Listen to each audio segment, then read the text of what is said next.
show where we meet people here in North Florida, find out who they are, what they're doing, and what success looks like for them. And I'm joined today by Mac Holley. Mac, how are you? Hey, Brian. Good to see you. Good to Thank see sir. you. And today we have Theo Vallas from Central Oceans USA, a logistics company. Is that the best way to describe what you do? Yeah, absolutely. We're technically considered a freight forwarder, but we operate in a very niche area of logistics. We do project cargo, which means it's oversized, overweight.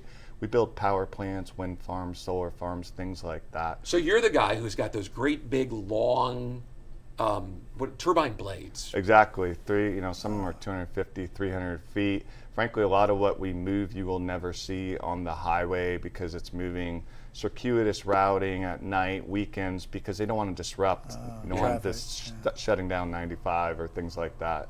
But you're primarily a company that works with barges, or do you do trucks too? We are modally agnostic is the term I like to use because we want to use whatever mode is best for the project, and often it's a combination of multiple modes. So my background prior to getting into Central Oceans, I worked at CSX for several years doing rail, but rail is just one of the tools we use in our kind of logistics toolbox, so to speak. Were you always the kid that wanted things to be hard? I mean, how do you get to that niche where you've got the turbine blades or the power plants or the things that normal people won't even think about moving? How did you get there? My personal mantra, so to speak, as it comes to work is if I'm bored, I come up with creative ways to be unhappy.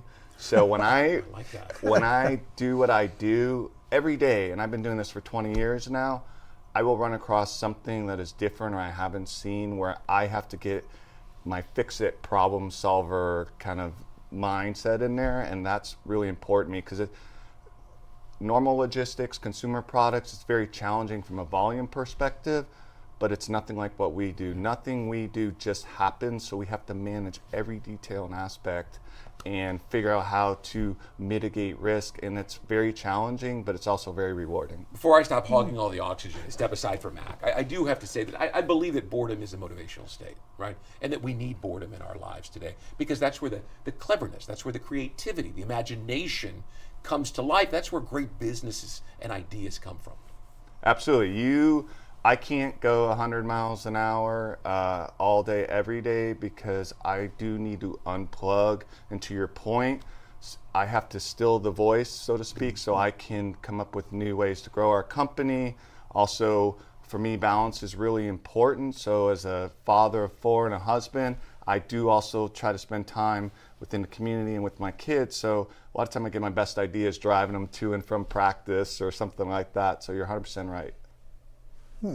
What motivated you to leave CSX and join this company? I know you're one of the 3 owners, not the founder, but you've joined the leadership team. What motivated you to do that? For me, it stemmed out of what I just said earlier. I was very fortunate and blessed to have worked CSX. I learned a lot, but it came to a point where I didn't want to just be the rail guy, so to speak. And there was an international aspect of business I started to see at CSX. I want to do more of that. So I didn't want to start my own company. I was somewhat risk averse. My kids were 5, 3, and 1 at the time, so there was a little bit of a risk, but I had an opportunity to join a stable early stage company, and it was perfect. It worked out great for me. How do you, other than sound like you're in a very unique product niche, moving unique things, how else do you differentiate your company? And when you're pitching against your competition, is there a what's the secret sauce? Yeah, two main things I would really say. The first is, and I mentioned we're modally agnostic. A lot of logistics providers, their team tend to have a truck spin or a rail, and they're modally fixated, I'll say.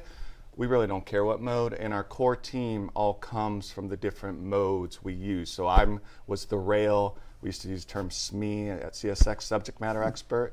Our founder was an ocean background. One of our other founders had a barge trucking background. So we knew all of the modes and had the networks within those modes where we could really leverage them in any combination where others frankly couldn't. So it's allowed us to get creative. And the second thing is really how we manage our projects.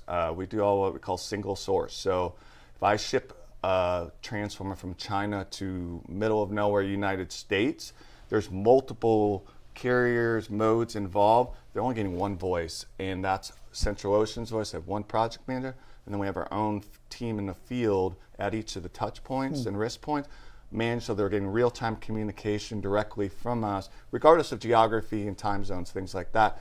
And for what we do, communication is, for everything is really communication, but especially for what we do, because a lot of things at the local level have to be managed, and with other companies, they sort of sub to a sub, so to speak, and they lose that control and coordination piece. And by that active management, it really differentiates us.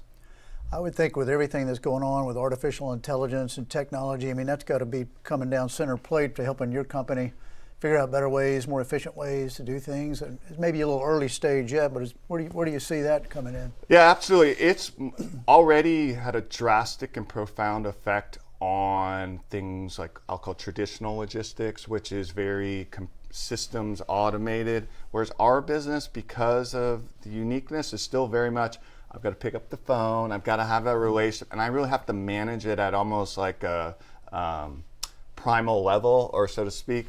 So it hasn't quite hit us yet. Not to say it won't, but for traditional logistics, absolutely, AI is the wave, and it's going to continue to be the wave.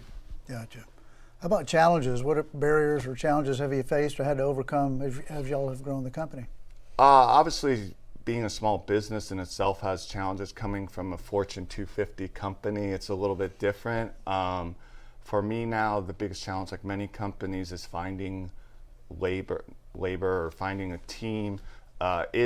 What we do, we don't work at a bank. It's not 9 to 5 necessarily, so it's after hours, weekends. It's a lot of in the field. So finding young to middle-aged personnel that want to do this work is very difficult.